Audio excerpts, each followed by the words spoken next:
السلام عليكم ورحمة الله.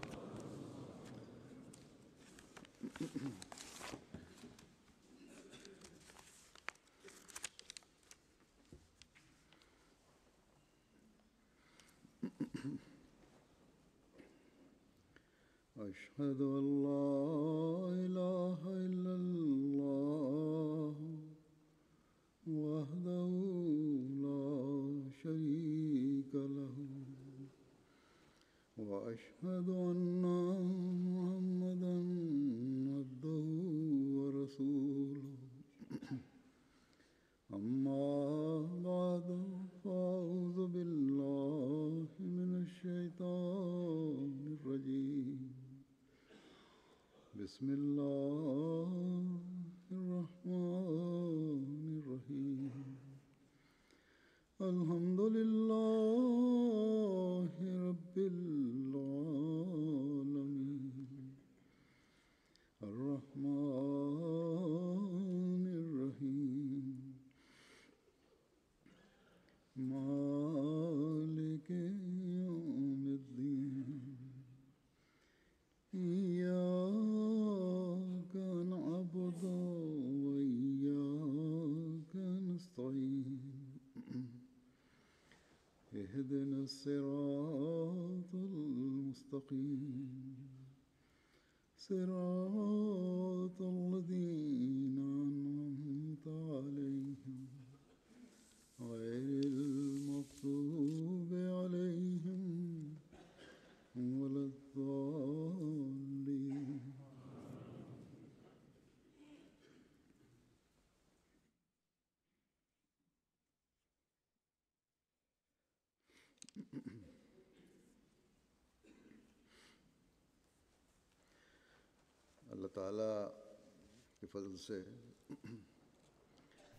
Par la grâce de Dieu, aujourd'hui, nous sommes en train de vivre le 22e jour du mois du jeûne.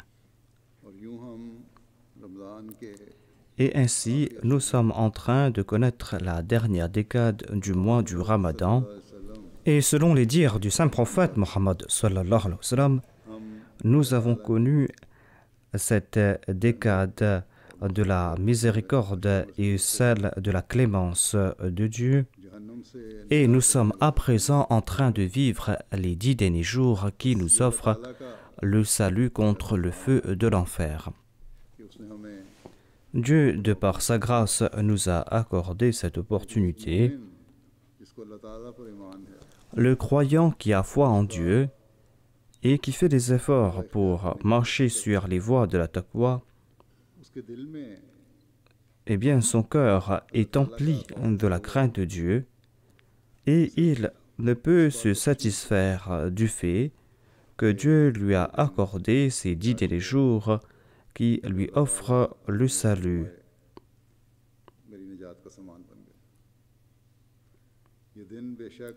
Certes, il a connu les jours de la miséricorde, de la clémence de Dieu et de la protection contre le feu de l'enfer. Mais est-ce que nous avons profité pleinement des faveurs de ces jours? Tout précepte énoncé par Dieu et par son prophète, paix soit lui, sont liés à certaines conditions. Tous les préceptes de Dieu sont liés à certaines conditions qu'il faudra respecter. Ainsi, afin de profiter de la miséricorde de Dieu, il y a certaines conditions à respecter. Et afin de profiter aussi de la clémence de Dieu, il y a certaines conditions à respecter. Et il y a aussi d'autres conditions à respecter afin de se prémunir du châtiment de l'enfer.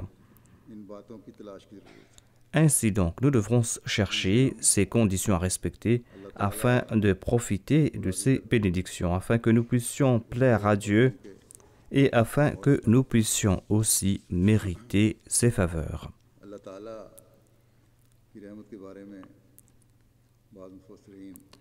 Certains exégètes ont défini 2 types de miséricorde divine.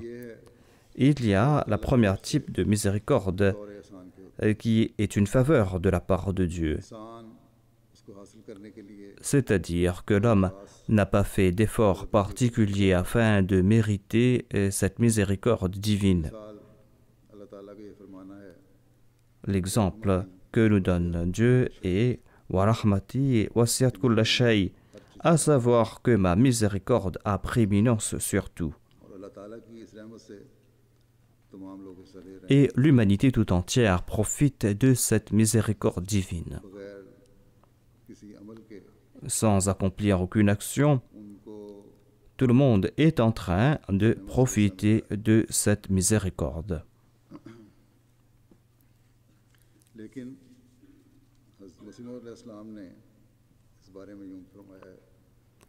Le Messie premier alayhi salam, quant à lui, nous fait comprendre que ce verset signifie que cette miséricorde est générale et vaste. La colère de Dieu, quant à lui, c'est-à-dire la justice de Dieu, se manifeste après certaines conditions. C'est-à-dire cet attribut divin se manifeste après que l'on ait outrepassé les limites fixées par Dieu. Il faut qu'il y ait tout d'abord la loi de Dieu et il faut qu'on ait enfreint les lois de Dieu en commettant des péchés, et c'est là que cet attribut de justice va se manifester. C'est là que cet attribut de justice va s'appliquer. Ainsi donc, Allah est miséricordieux à l'égard de ses serviteurs, mais lorsque on enfreint les lois de Dieu, et lorsque l'homme mérite la colère de Dieu ou le châtiment divin en raison d'avoir enfreint ses commandements,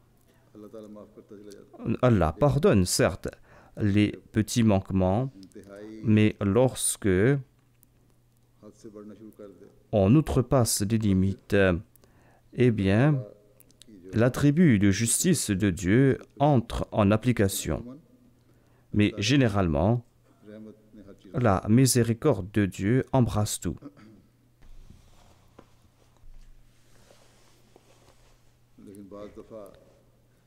Mais parfois, en dépit d'avoir mérité quelques châtiments pour avoir enfreint les lois de Dieu, Dieu fait preuve de miséricorde et de clémence. Mais sachez qu'il ne sied pas aux croyants d'agir de la sorte. Le croyant ne passe pas par pareille situation. Le véritable croyant se trouve à un autre niveau.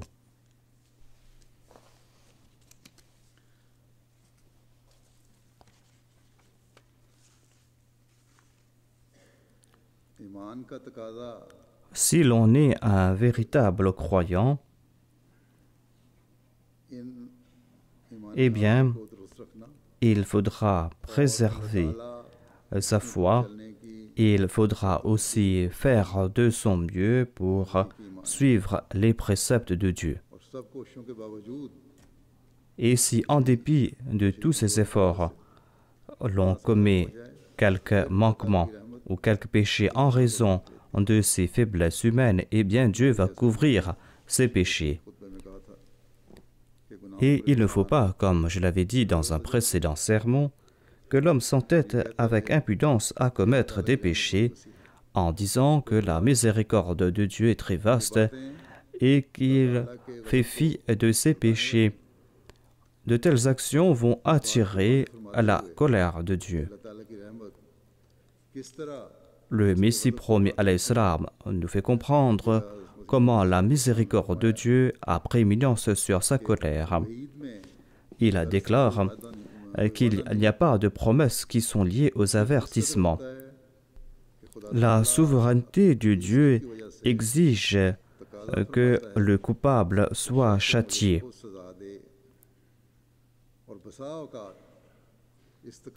Et dans nombre de cas, Dieu informe ses prophètes à propos de ces châtiments qui vont frapper tel coupable.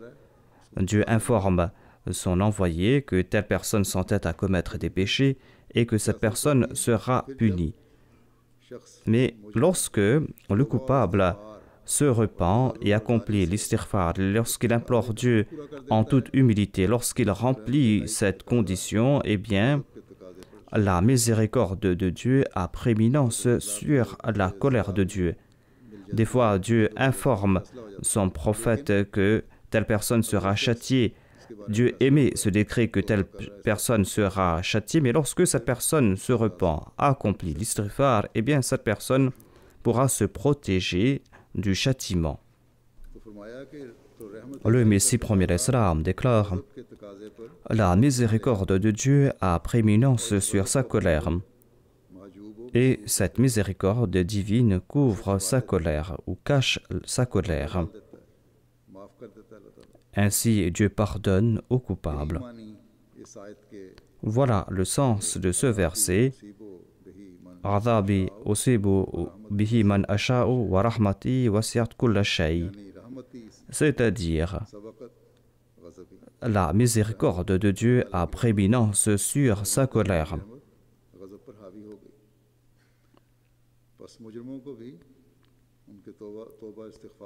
Ainsi, Allah peut pardonner le coupable en raison de son repentir et de son istighfar. Il peut pardonner lorsqu'on implore son pardon.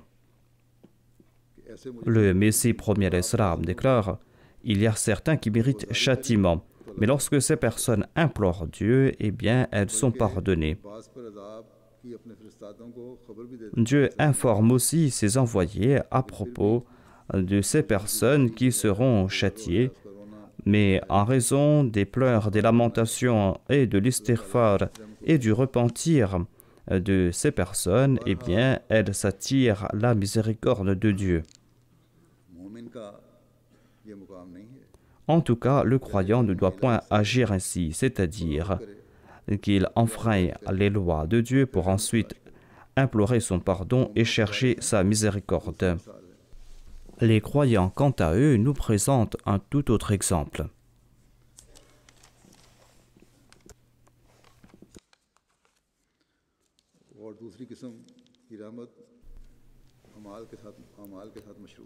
Cette deuxième type de miséricorde divine est liée aux actions, et cette miséricorde est accordée à ceux qui accomplissent de bonnes œuvres et à ceux qui marchent sur les voies de la taqwa, tout comme Allah déclare: Inna rahmatallahi qaribun min al-muhsinin, à savoir que la miséricorde de Dieu est proche des muhsinin, de ceux qui font le bien.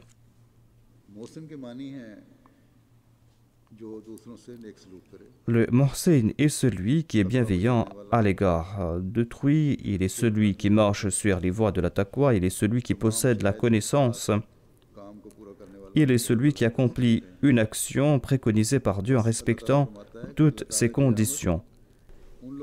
Allah déclare que sa miséricorde est accordée à ceux qui craignent le châtiment de Dieu, châtiment qu'ils peuvent mériter en raison d'avoir enfreint les lois de Dieu, des personnes qui ne commettent pas des péchés sciemment, des personnes qui ne cessent d'implorer Dieu, des personnes qui se souviennent constamment de Dieu et qui ont peur d'être punies pour avoir commis des péchés.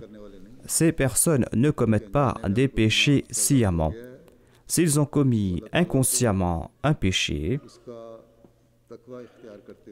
eh bien, ils implorent Dieu en ayant la taqwa en leur cœur, en craignant Dieu. Et c'est là que ces personnes méritent la miséricorde de Dieu. Leurs prières sont exaucées. C'en est là une autre grâce divine que Dieu exauce les prières. On ne peut pas contraindre Dieu à exaucer les prières. On ne peut pas dire que certainement il doit accepter nos prières.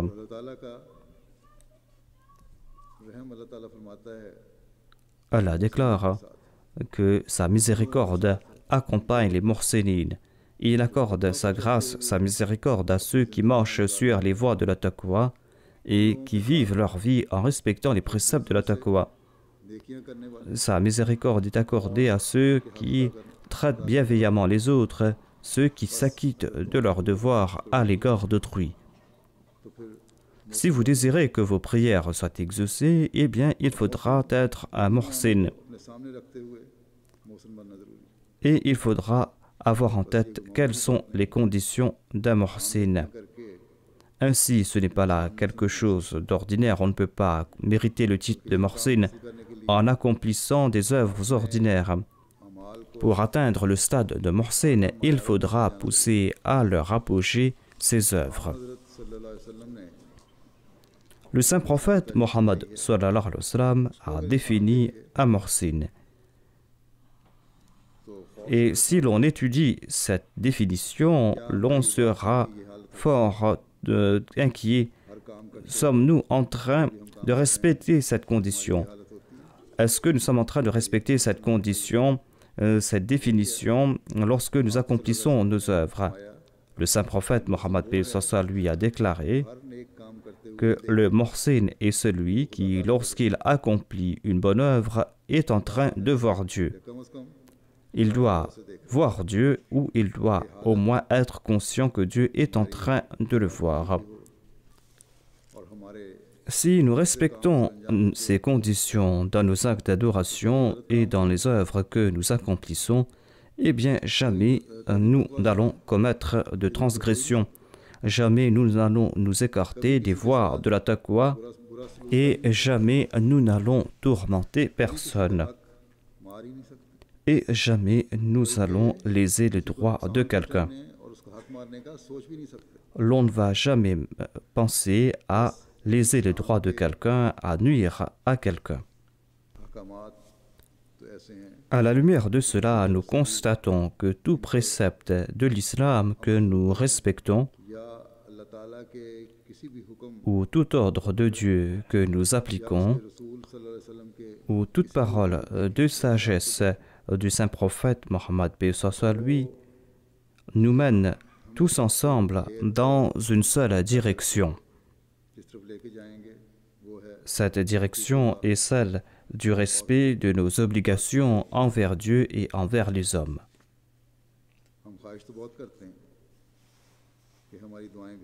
Nous désirons que nos prières soient exaucées. Nous désirons mériter la miséricorde de Dieu. Cependant, afin que nos prières soient exaucées, afin que nous méritions ces miséricordes, la majorité d'entre nous ne font pas les efforts nécessaires. Nous ne faisons pas ces efforts de manière régulière, des efforts qui incombent à un croyant. Nous nous contentons de vivre durant les jours de la miséricorde divine. Cependant, nous ne nous demandons pas ce que nous devrions faire afin de mériter cette miséricorde divine ou ce que nous avons accompli pour mériter cette miséricorde. Ne sommes-nous pas comme ces coupables et ces pécheurs qui implorent temporairement la miséricorde de Dieu pour éviter un châtiment qu'ils auraient mérité en raison d'un péché ou en raison d'un délit? Sommes-nous dans la catégorie de ces coupables ou sommes-nous dans la catégorie des muhsinines, ceux qui tentent de marcher sur les voies de la taqwa, ceux qui ont fait cette promesse de marcher sur les voies de la taqwa, ceux qui sont bienveillants à l'égard des autres et qui font des promesses à cet égard, ceux qui font des efforts pour apporter en eux des changements au cours du mois du Ramadan et ceux qui en profitent pour apporter des changements permanents dans leur vie. Ainsi, nous devrons faire des efforts pour mériter cette miséricorde, une miséricorde qui va nous accompagner, une miséricorde qui ne sera pas temporaire, qui sera là pour nous protéger du péché, pour par la suite retourner à notre état antérieur.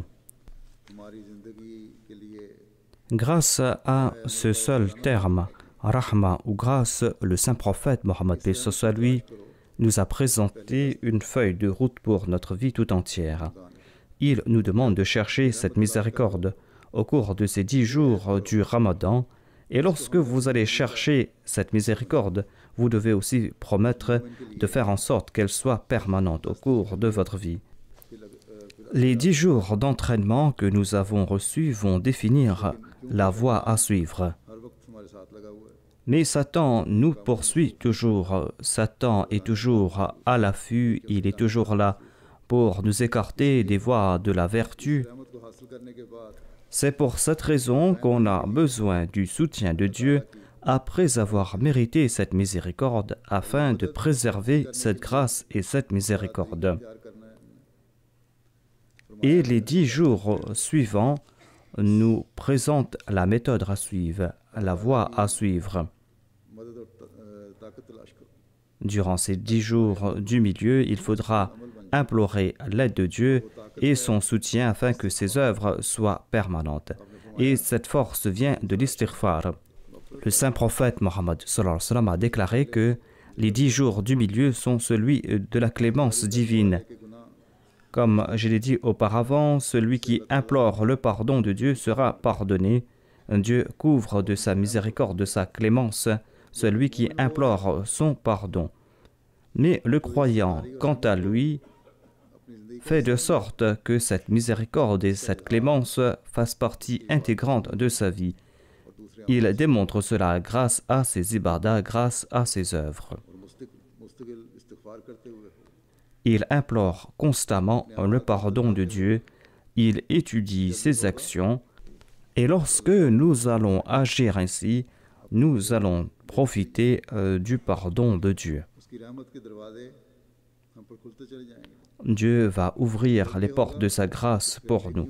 Lorsque nous allons agir ainsi, nous aurons aussi l'occasion d'accomplir de bonnes œuvres. मग़फ़िरत की हकीकत क्या है? Quelle est la réalité de la clémence divine pour un croyant? Comment profiter de cette indulgence de Dieu? Comment accomplir l'istighfar? हज़रत मसीह मौद अलैहिस्सलाम की Le Messie premier alayhi salam déclare à ce sujet: le sens premier de l'istighfar est de demander à Dieu de couvrir toutes nos faiblesses humaines और खुदा et de demander à Dieu de soutenir notre nature par sa force et de nous accorder son soutien. लफ्ज़ गफ़र से लिया गया है। Istighfar est dérivé de ghafara qui signifie couvrir. Accomplir l'istighfar signifie de demander à Dieu de couvrir ses faiblesses humaines. जो इस्तिग़फ़ार करने वाला है Celui qui accomplit l'istighfar demande à Dieu de couvrir ses faiblesses humaines. मुस्तिग़ इस्तिग़फ़ार से Le sens premier d'istighfar est ceci. हकीकी मानी यही है। Le mustaghfir, ou celui qui accomplit l'istighfar, demande à Dieu de lui protéger de ses faiblesses humaines. से बचावे और अपनी ताकत से ताकत बख्शे। Il demande à Dieu de lui accorder sa force et de lui accorder sa connaissance et de lui accorder de sa lumière, इंसान को पैदा करके car c'est Dieu qui a créé l'homme, et après l'avoir créé, il ne l'abandonne pas.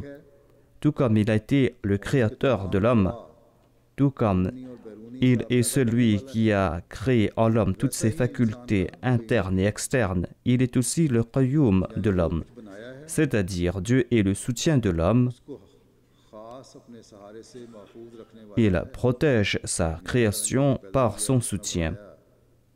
Dieu a créé la création et il accorde aussi sa protection, son soutien à sa création. Qayyum भी है, Il est Qayyum. यानी अपने सहारे से मखलूक को कायम Dieu est le Qayyum, il est celui qui accorde son soutien à sa création. C'est pour cette raison qu'il incombe à l'homme de prier pour qu'Allah le protège de la corruption, क़य्यूमियत के ज़रिए étant donné qu'il est la création de Dieu. इंसान के लिए एक Ainsi, l'homme avait ce besoin naturel, c'est pour cette raison que l'istighfar lui a été recommandé. क़य्यूमियत से हिस्सा लेने के Afin de se prémunir de la corruption, afin de profiter de la qayyumiyya, afin de progresser spirituellement, Dieu lui recommande d'accomplir l'istighfar. बस रमज़ान में जो हमें मग़फ़िरत की तवज्जो दिलाई गई है Ainsi, au cours du Ramadan, on nous encourage à profiter de la clémence, de la maghfira de Dieu. पार करो अल्लाह ताला से Il est dit qu'il faut implorer le pardon de Dieu हिस्सा लेना। si l'on désire profiter en permanence de sa miséricorde. Dieu est très gracieux, miséricordieux durant ses jours. दोनों फैसले Il accorde ces deux formes de miséricorde à ses serviteurs. Il accorde cette miséricorde générale dont profitent les croyants et les non-croyants, et il accorde aussi cette miséricorde particulière qu'il accorde aux muhsinin. Nous devrons en profiter. Et pour profiter de cette miséricorde particulière qu'il accorde aux muhsinin, il faudra faire des efforts pour accomplir des bonnes œuvres, et le croyant doit aussi profiter grâce à l'istighfar de la lumière de Dieu et profiter aussi grâce à l'istighfar de la puissance de Dieu afin qu'il ne soit jamais dénué de la lumière de Dieu, afin qu'il ne s'égare pas dans les ténèbres, afin qu'il ne soit pas privé des faveurs divines pour tomber dans le giron de Satan. Sans le soutien de Dieu, il est impossible de se protéger des assauts puissants de Satan. Il subjugue l'homme en un instant. C'est pour cette raison qu'il est important d'accomplir l'istighfar afin que l'homme puisse avoir cette puissance de la part de Dieu et se protéger de Satan. Le Messie premier d'Islam déclare que l'homme est faible tout naturellement. Afin de se prémunir de ses faiblesses et afin d'avoir cette puissance de la part de Dieu, il faut qu'il accomplisse l'istighfar. Le Messie premier d'Islam déclare: l'homme a besoin du soutien de Dieu afin de perpétuer ses bonnes œuvres, afin que les faveurs de Dieu soient permanentes. Sans le soutien de Dieu, nous ne pouvons rien accomplir. Et Dieu s'est donné le titre de Qayyum et a attiré notre attention à ce sujet, à savoir que pour perpétuer ces bonnes œuvres et afin de profiter de la miséricorde et de la clémence de Dieu, eh bien, nous aurons besoin du soutien de Dieu. L'attribut Qayyum de Dieu nous fait comprendre que si nous désirons perpétuer quelque chose, eh bien, nous aurons besoin, en tout cas, du soutien de Dieu. Il faudra se tourner vers Dieu. Allah déclare qu'il ne faudra jamais abandonner ce soutien qui sera permanent. Allah est celui qui maintient, il est celui qui est le plus grand soutien. Ainsi, nous devrons comprendre que les 10 jours de la clémence ne signifient pas qu'on aura atteint son objectif rien qu'en implorant la clémence de Dieu uniquement durant ces 10 jours du milieu. Le saint prophète Mohammed paix soit lui nous fait comprendre qu'au cours du mois du Ramadan, Allah se rapproche de l'homme. Il nous fait comprendre qu'au cours du mois du Ramadan, vous vous consacrez aux jeûnes et aux supplications afin de perpétuer ces œuvres, afin de profiter de la miséricorde de Dieu en permanence, afin d'éviter ces faiblesses humaines. Il est important d'implorer la clémence de Dieu et de profiter de sa protection, et il faut que cet état soit permanent. Qu'Allah fasse que la majorité d'entre nous ait imploré la clémence de Dieu au cours de cette deuxième décade du Ramadan, et que nous ayons passé cette deuxième décade du Ramadan en ayant ces pensées en tête. Et qu'Allah fasse maintenant qu'au cours de cette dernière décade, nous puissions profiter de la force de Dieu et de sa lumière afin de mériter son paradis, Inch'Allah. Selon le saint prophète Mohammed paix soit lui, la dernière décade offre la protection contre l'enfer. Quand l'homme profite de la miséricorde et de la lumière de Dieu, quand l'homme profite de la force et de la lumière de la clémence divine, il va se rapprocher de Dieu. Allah récompense toute bonne œuvre. Allah est un grand donateur. Et lorsque l'homme accomplit de bonnes œuvres pour la cause de Dieu, lorsqu'il s'évertue à accomplir de bonnes œuvres pour la cause de Dieu, Allah ne se contente pas de lui protéger de l'enfer. Allah ne se contente pas de le protéger de l'enfer, en disant que ces 10 derniers jours protègent l'enfer, le saint prophète Mohammed soit lui nous fait comprendre que Dieu est satisfait de ceux qui accomplissent de telles œuvres et il leur donne la bonne nouvelle de son paradis. Les portes de l'enfer sont fermées au cours du mois du Ramadan. Si l'on implore constamment la clémence de Dieu, si constamment on implore la clémence de Dieu, si l'on accomplit l'istighfar, si l'on est constant dans l'accomplissement des bonnes œuvres, et si l'on se cramponne à Dieu constamment afin de pouvoir accomplir ces bonnes œuvres, eh bien, les portes de l'enfer ne seront pas fermées uniquement au cours du Ramadan, mais grâce aux actes d'adoration de ces 30 jours, grâce aux promesses qui ont été faites, grâce à l'accomplissement de ses devoirs envers Dieu et envers les créatures de Dieu, grâce à l'istighfar et le repentir, eh bien, les portes de l'enfer seront fermées en permanente. Le Messie premier l'Islam nous explique la réalité du paradis et de l'enfer. Le Messie premier l'Islam déclare: quel est l'objectif de la religion? L'objectif de la religion est de créer cette certitude et cette foi en l'existence de Dieu et en l'existence de ses attributs parfaits et de protéger l'homme de la concupiscence et des passions charnelles et de générer cet amour personnel pour Dieu dans le cœur de l'homme, car c'est Dieu qui est le paradis. Et ce paradis va se manifester sous différentes formes dans l'au-delà. Et celui qui ignore Dieu, celui qui s'éloigne de Dieu, le véritable, celui qui n'éprouve pas un amour sincère pour Dieu, eh bien cette personne connaîtra l'enfer. Cette personne vit dans l'enfer et cet enfer va se manifester sous différentes formes dans l'au-delà. C'est un point que nous devrons comprendre, à savoir que l'on pourra se protéger de l'enfer ici-bas et que l'on pourra mériter le paradis ici-bas. Et les effets du paradis et de l'enfer vont se manifester dans toute leur plénitude dans l'au-delà. Ainsi donc, une relation sincère avec Dieu, le repentir, l'istighfar, vont faire connaître à l'homme le paradis ici-bas sur terre. Et il va profiter de ses pleines récompenses dans l'au-delà. Ne pas établir une relation sincère avec Dieu, ne pas chercher constamment son amour, sa miséricorde et son pardon, et enfreindre sciemment ses lois, pareilles actions vont attirer la colère de Dieu. Le Messie promis à l'Islam a évoqué ce sujet à la lumière du Saint-Coran. Il déclare qu'aucune autre écriture n'a présenté la réalité du paradis et de l'enfer à l'instar du Saint-Coran. Le Saint-Coran nous fait comprendre que la vie de l'au-delà débute ici-bas sur terre.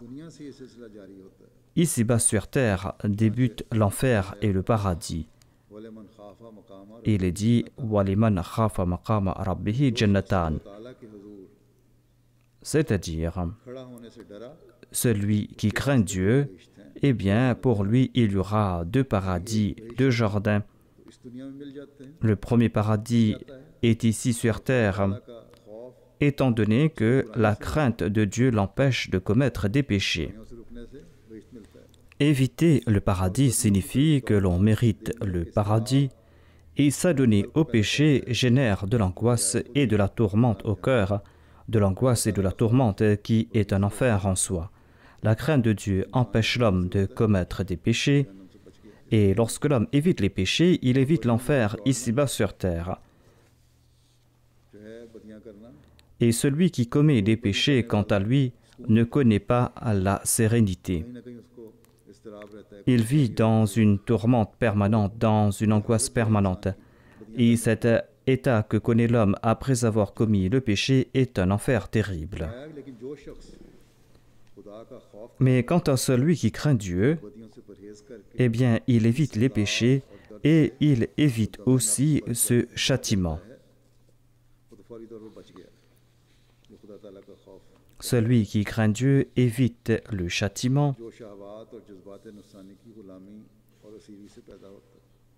et il se protège du châtiment que mérite celui qui est esclave de la luxure et de ses passions charnelles.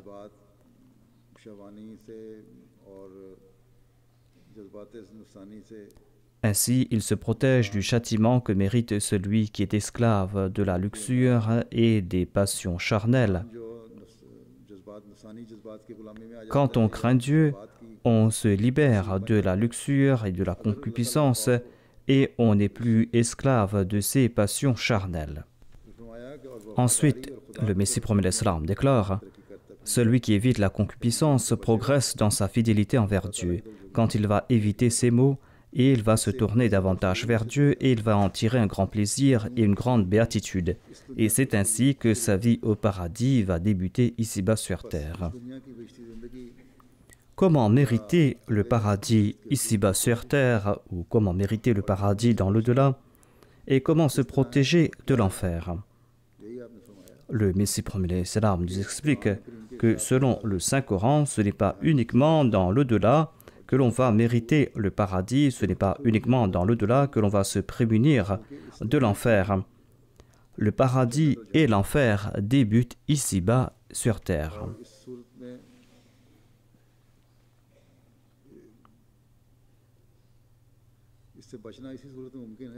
Et l'on pourra éviter le châtiment de l'enfer lorsque l'on va craindre Dieu. Le saint prophète Mohammed lui a déclaré que le véritable Muhsin, le véritable bienfaiteur, est celui qui est toujours conscient que Dieu est en train de le regarder. Et lorsqu'on aura ces sentiments au cœur, à savoir que Dieu est en train de me voir, eh bien, l'on aura cette crainte de Dieu au cœur, et c'est là que l'on va éviter les péchés. Et quant à celui qui évite les transgressions, eh bien, il évite aussi ce désarroi qui naît dans le cœur. Quant au voleur et quant à celui qui commet des transgressions, eh bien, il vit dans une crainte perpétuelle. Attention qu'il ne soit attrapé pour ses méfaits. Attention qu'il ne soit déshonoré. Et c'est cette peur permanente qui est un enfer ici-bas sur terre. Ainsi, quant à celui qui craint Dieu, mérite le paradis ici-bas sur terre, et quant à celui qui est esclave de ses passions charnelles, de la luxure et de la concupiscence, eh bien, il connaît l'enfer ici-bas et il va mériter l'enfer dans l'au-delà. Se tourner vers Dieu, être fidèle envers Dieu est synonyme de paradis. Et s'éloigner de Dieu est un enfer. Ainsi donc, pour se prémunir de l'enfer, il faudra mettre en application les ordres de Dieu, il faudra craindre Dieu et marcher sur les voies de la taqwa.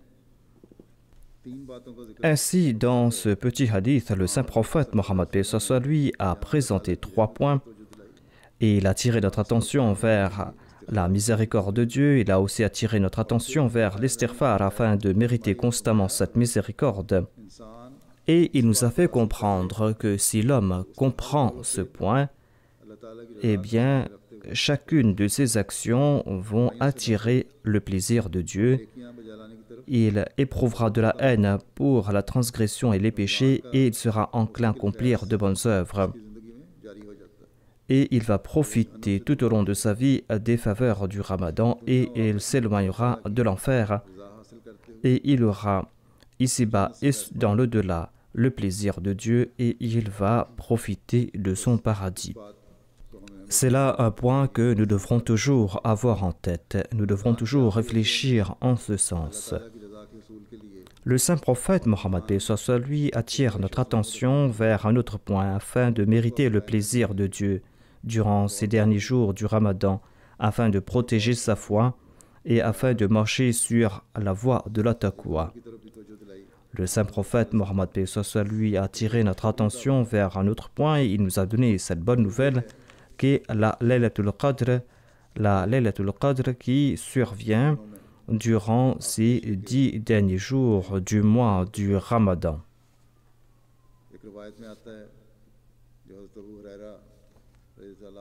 Selon un récit qui a été cité par Abu Huraira, il est dit que le saint prophète Mohammed lui a déclaré: celui qui jeûne en étant sincère dans sa foi tout en faisant son introspection aura ses péchés antérieurs pardonnés.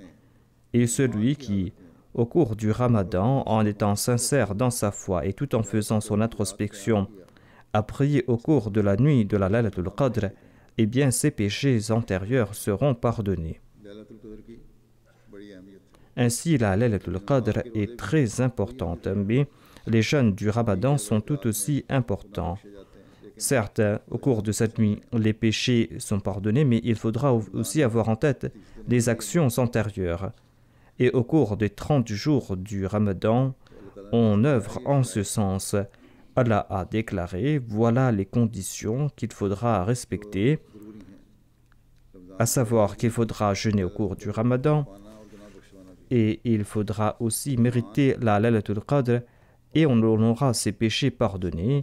Il faudra aussi être sincère dans sa foi, il faudra aussi accomplir son introspection. S'il y a eu des faiblesses durant les premiers jours du Ramadan, on doit se débarrasser de ces faiblesses durant ces derniers jours du Ramadan. Le saint prophète Mohammed lui n'a pas déclaré que seul celui qui a mérité la Laylatul Qadr aura ses péchés pardonnés. Mais toute personne qui jeûne, toute personne qui passe par la Laylatul Qadr en étant sincère dans sa foi et en accomplissant son introspection, eh bien cette personne pourra espérer que ses péchés seront pardonnés. Dieu a énoncé nombre de conditions pour être considéré comme un croyant, pour posséder les qualités d'un croyant.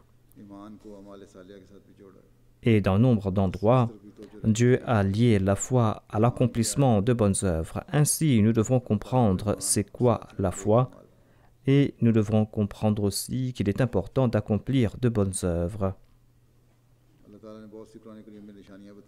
Dieu a évoqué nombre de distinctions du croyant dans le Saint-Coran. Par exemple, il déclare: Innamal mu'minuna alladhina idha dhukira Allahu wajilat qulubuhum. C'est-à-dire, le croyant est celui qui, lorsqu'on évoque Dieu, eh bien, il ressent la crainte de Dieu en son cœur. À savoir que le croyant est toujours conscient de cela, à savoir qu'il doit mettre en application les commandements de Dieu. Lorsqu'on lui rappelle quelque chose en référence à Dieu, eh bien, il ressent de la crainte de Dieu et il tente de mettre ce conseil en pratique immédiatement. En nombre d'endroits, Dieu a évoqué l'accomplissement de bonnes œuvres et le fait de s'acquitter de ses devoirs.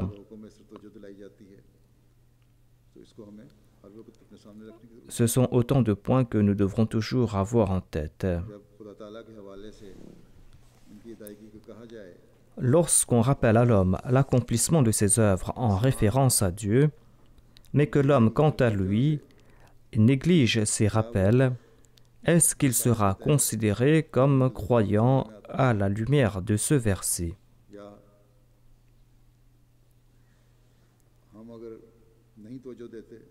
Si nous négligeons ces rappels, est-ce que nous allons tomber dans la catégorie des croyants? Le saint prophète Mohammed lui a déclaré que toute personne qui accomplit son introspection et qui jeûne en étant sincère dans sa foi ou qui va passer par la Laylatul Qadr aura ses péchés pardonnés.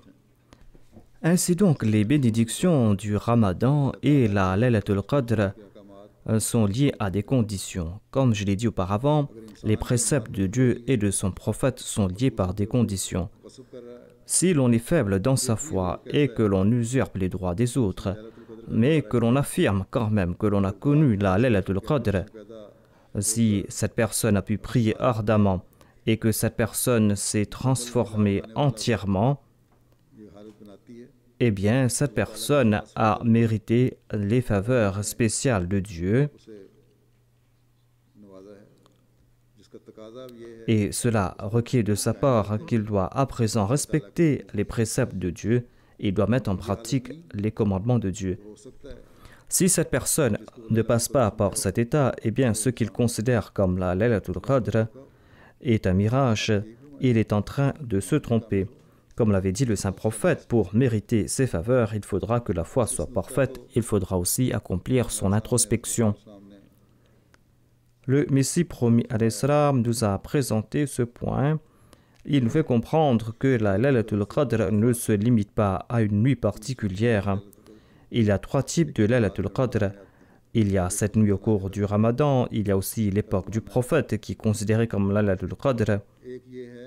Et il y a aussi une autre Laylatul Qadr qui est pour toute personne. La Laylatul Qadr personnelle de toute personne est lorsque cette personne va se purifier, lorsque cette personne va se débarrasser de toute impureté de ce monde, lorsque cette personne va renforcer sa foi et lorsqu'elle va accomplir son introspection et va éviter tous les péchés.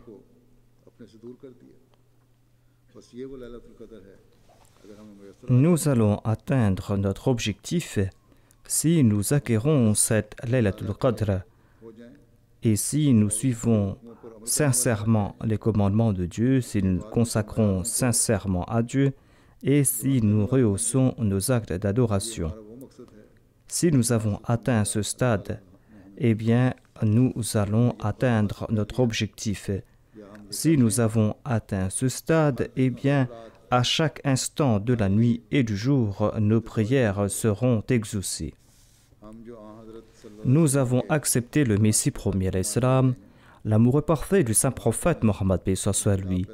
Nous devrons apporter une révolution de notre vie et nous allons devoir faire en sorte que notre foi atteigne ce stade où chacune de nos actions et de nos paroles soit en accord au plaisir de Dieu, afin que nous puissions tout au long de notre vie accomplir notre introspection et afin que nous puissions toujours profiter des bénédictions du Ramadan. Qu'Allah fasse que nombre d'entre nous puissent profiter de cette Laylatul Qadr au cours de laquelle les prières sont exaucées, au cours de ces 10 derniers jours, comme l'avait dit le saint prophète Mohammed paix soit lui, et que nous puissions ainsi marcher sur les voies de la taqwa et de la vertu, qu'Allah pardonne nos péchés antérieurs et qu'il fasse que nous puissions avoir cette force pour éviter les péchés à l'avenir.